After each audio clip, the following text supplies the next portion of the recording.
नमस्कार, एक बार फिर से आप लोगों के सामने हाजिर है मैच दूसरे जो सेकंड ओडीआई है भारत और वेस्टइंडीज़ के बीच, उसकी प्लेइंग 11 लेकर आप लोगों के सामने हम हाजिर हैं कि दूसरे मैच में क्या क्या बदलाव होंगे। देखिए, पहला मैच टीम इंडिया ने जीता जरूर, लेकिन उस पर सवाल हैं, कई तरीके के सवाल टीम इंडिया के ऊपर खड़े हैं, कई कमजोरियाँ सामने आ रही हैं। तो उन कमजोरियों को टीम इंडिया कैसे दूर करेगी, वो कमजोरियाँ भी मैं आप लोगों को बताऊँगा और क्या क्या बदलाव हो सकते हैं। कुछ संकेत मिल रहे हैं, कुछ खिलाड़ियों पर सवाल खड़े हो रहे हैं जिनको बदला जा सकता है। तो उसी को लेकर मैं आप लोगों के सामने हाजिर हूं। दूसरे वनडे मुकाबले की प्लेइंग 11 मैं आपको बताऊंगा। सबसे पहले वनडे मुकाबले की प्लेइंग 11 बता देता हूं, उसके बाद में फटाफट दूसरे की बता दूंगा मैं आपको। और देखिए, शिखर धवन पहले में खेले थे, शुभमन गिल उनके साथ आए थे। हमने बताया था आपको कि शुभमन गिल खेलेंगे और हमारा कहना सच हुआ, शुभमन गिल को ही मौका मिला। श्रेयस अय्यर के बारे में हमने नंबर आपको बताया था। सूर्य कुमार यादव, हुड्डा के बारे में हमने पिछले मुकाबले में आपको बताया था, हुड्डा भी खेले। संजू सैमसन को लेकर भी मैंने बोला था कि संजू सैमसन खेलेंगे। अक्षर पटेल, क्योंकि जडेजा चोटिल होकर बाहर हो गए तो अक्षर आगे थे। शार्दुल ठाकुर, प्रसिद्ध कृष्णा, सिराज चहल, हमने जो पिछले मुकाबले में आपको टीम बताई थी वो टीम खेली तो हमारा प्रेडिक्शन सही हुआ। अब क्या हो सकता है अगले मुकाबले में, ये बहुत जरूरी है। हालांकि कुछ खिलाड़ियों पर सवाल हैं, लेकिन सवाल के साथ साथ टीम इंडिया क्या करना चाहेगी, किस रणनीति के साथ जाना चाहेगी, ये मैं आपको बताऊंगा। देखिए, सबसे पहले शिखर ने बेहतर पारी खेली, पिछले मुकाबले में कमाल की बल्लेबाजी की। शतक से जरूर चूके लेकिन अपनी टीम को जिता गए, तो यहाँ पर शिखर धवन के लिए बहुत ज़रूरी होगा यह मुकाबला। नंबर 2 पर गिल। देखिए, गिल को मौका बहुत दिन बाद मिला है, लेकिन जब मिला है तो उसको दोनों हाथों से भुनाया है गिल ने, तो वो कमाल का प्रदर्शन। और शिखर धवन के साथ जो पार्टनरशिप उन्होंने की, जो शानदार तरीके से शुरुआत टीम इंडिया को दी, वो बहुत काबिल तारीफ है, उसकी तारीफ हो रही है। इसीलिए शुभमन गिल आपको इस मुकाबले में खेलते हुए नजर आएंगे, लेकिन वो गलतियों से बचना है। पिछले मुकाबले में जिस तरीके से रन आउट हो गए, वो रन आउट नहीं होना है, आपको लंबी पारी खेलनी है, गलतियां नहीं करनी है। तो यहाँ पर शुभमन गिल दोनों होंगे। श्रेयस अय्यर ने खुद को साबित कर दिया है, श्रेयस अय्यर ने खुद को साबित कर दिया है और ये बहुत ज़रूरी है। श्रेयस अय्यर ने अब जिस तरीके की बल्लेबाजी की है, बहुत शानदार बल्लेबाजी की, अपनी जगह को पक्का कर लिया है आने वाले मैचेस में, तो इसलिए श्रेयस अय्यर आपको नंबर 3 पर खेलते हुए नजर आएंगे। यहाँ पर सवाल है सूर्या का सूर्या नहीं चमक रहा है। पिछले 2-3 मैचों से मैं लगातार देख रहा हूँ सूर्या के बल्ले से रन नहीं आ रहे हैं, तो सूर्य कुमार यादव को परफॉर्मेंस देना पड़ेगा। मध्यम क्रम कमजोर होता हुआ नजर आ रहा है हार्दिक पांड्या, जडेजा, डीके के बाहर होने के बाद, तो मध्यम क्रम को मजबूत करने का जिम्मेदारी है सूर्य कुमार यादव की। सूर्य कुमार यादव रन नहीं बनाएंगे तो मामला गड़बड़ हो जाएगा। नंबर 4 पर खेलने के लिए आते हैं, तो सूर्य कुमार यादव वैसे बाहर नहीं होंगे, वो खेलने वाले हैं, लेकिन जिम्मेदारी सूर्य कुमार यादव के ऊपर बहुत होगी, तो ये जिम्मेदारी निभानी पड़ेगी।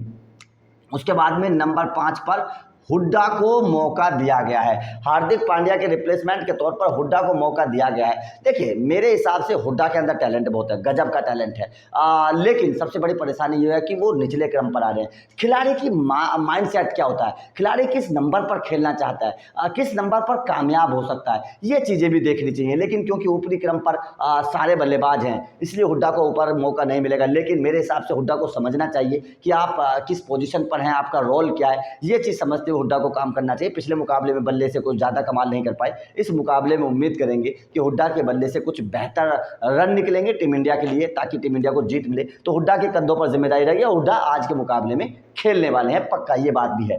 उसके बाद में देखिए, सवाल है नंबर 6 पर संजू पर सवाल है कि संजू सैमसन ने को मौका मिला, ठीक है, मौका मिला गया। लगातार जो फैंस है वो बोलते हैं कि संजू सैमसन को मौका नहीं मिलता है, लेकिन जब मौका मिलता है तो उसको भुनाते नहीं है, बस ये थोड़ी सी मुझे भी पर्सनली निराशा होती है। मैं भी संजू सैमसन का बहुत बड़ा फैन हूँ, मुझे पर्सनली बहुत निराशा होती है जब संजू सैमसन को मौका मिलता है उसको भुनाते नहीं है, ये बस सबसे थोड़ा सा गलत लगता है। लेकिन मुझे ऐसा लगता है जिस तरीके से संजू सैमसन ने विकेट के पीछे वो कमाल किया और वो रन बचाए, वहाँ तक थोड़ा सा उनके फेवर में चीज़ें आ सकती हैं और बिना चेंज किए टीम इंडिया जा सकती है। संजू सैमसन को यहाँ पर मौका मिल सकता है, अगर तलवार लटकी तो ईशान किशन को मौका मिल सकता है, अगर तलवार लटकी। लेकिन ऐसा लगता है कि शायद संजू सैमसन को आज का मुकाबला भी खिलाया जाएगा और उनको मैदान पर उतारा जाएगा।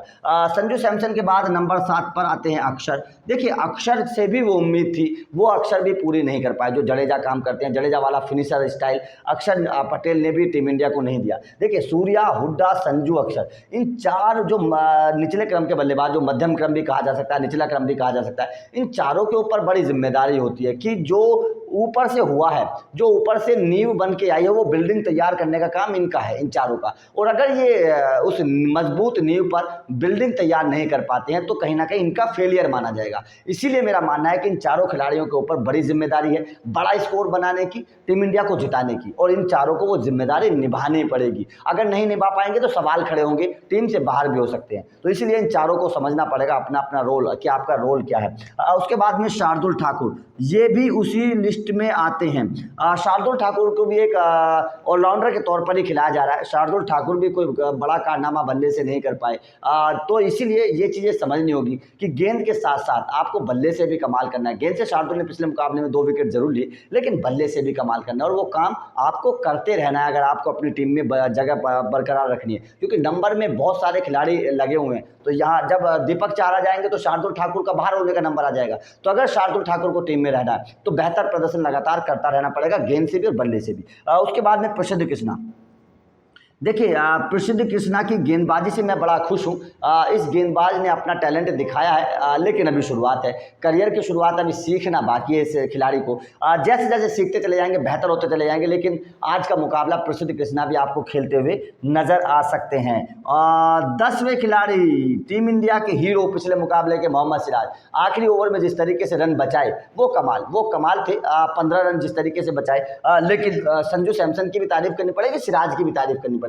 सिराज ने भी अच्छी यॉर्कर डाली और दिखा दिया कि हाँ उनके पास भी बुमराह वाली यॉर्कर है, सटीक लाइन लेंथ है।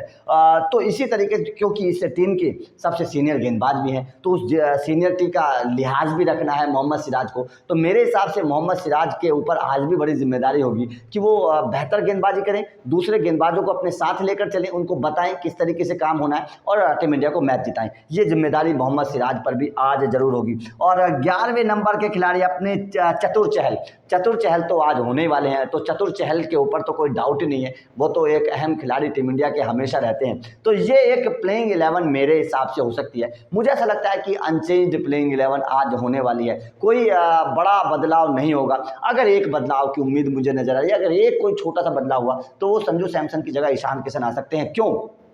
क्योंकि टीम मैनेजमेंट संजू पर उतना भरोसा नहीं करता है। टीम मैनेजमेंट संजू को बस छोटे छोटे मौके देता है, ज़्यादा बड़े बड़े मौके नहीं देता है। तो इसलिए हो सकता है कि पहले मुकाबले से संजू सैमसन से मन मोह भंग हो जाए और ईशान किशन को मौका दे दिया जाए। यहाँ पर बस छोटा सा मुझे लगता है कि अगर कोई चेंज हुआ तो ये होगा। वैसे संजू सैमसन को मैं पर्सनली बोलता हूँ कि पूरे मैचेस खिलाने चाहिए, 3 के 3 वनडे मुकाबले संजू सैमसन को खिलाने चाहिए, तब आप पता लगा सकते हैं कि ये खिलाड़ी रन बना रहा है कि नहीं बना रहा है। एक मैच देकर आप किसी खिलाड़ी को जज नहीं कर सकते। इसलिए मेरा मानना है कि संजू सैमसन को आज का मुकाबला खिलाना चाहिए। तो आपका इस प्लेइंग 11 पर क्या कहना है कमेंट करके जरूर बताइएगा। अपनी प्लेइंग 11 कमेंट बॉक्स में जरूर भेजिएगा। और अगर ये प्लेइंग 11 आपको अच्छी लगी हो तो वीडियो को ज़्यादा से ज़्यादा शेयर कर दीजिए, ताकि ज़्यादा से ज़्यादा लोगों तक ये वीडियो पहुंच जाए।